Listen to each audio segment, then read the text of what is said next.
آپ نے کبھی غور کیا ہے لوگ آپ سے پوچھتے ہیں آپ کیا کرتے ہیں؟ اصل میں یہ نہیں جاننا چاہتے کہ آپ کیا کرتے ہیں، وہ یہ معلوم کرنا چاہتے ہیں آپ کو کتنی عزت دینی ہے۔ وہ چند چیزیں جن کی بنیاد پر لوگ آپ کو عزت کرتے ہیں یہ ہیں: آپ اپنے کام میں کتنے کامیاب ہیں۔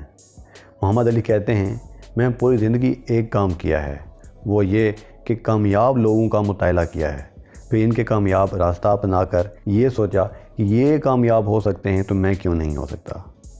لوگ آپ کی عزت آپ کی کامیابی پر کرتے ہیں، چاہے آپ کتنے ہی خوش اخلاق اور پیارے کیوں نہ ہوں۔ دوسری وجہ جس کی بنا پر لوگ آپ کی عزت کرتے ہیں وہ ہے آپ کی سوچ اور بولنے کا انداز۔ کسی کے دل میں اترنا اور کے دل سے اتر جانے میں آپ کی زبان کا 90% تک ہاتھ ہوتا ہے۔ جب آپ لوگوں سے پازیٹیو ایٹیٹیوڈ رکھ کر کوئی بات کرتے ہیں آپ ان کے دل میں اپنی عزت بناتے ہیں۔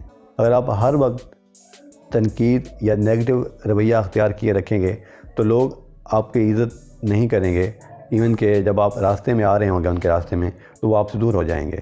اگر آپ زندگی میں بڑا مقصد رکھتے ہیں اور ایک کامیاب انسان ہیں اور لوگوں سے اچھا رویہ رکھتے ہیں، لوگ آپ کی عزت بھی کریں گے، آپ سے پیار بھی کریں گے اور آپ کو آئیڈیل بھی مانیں گے۔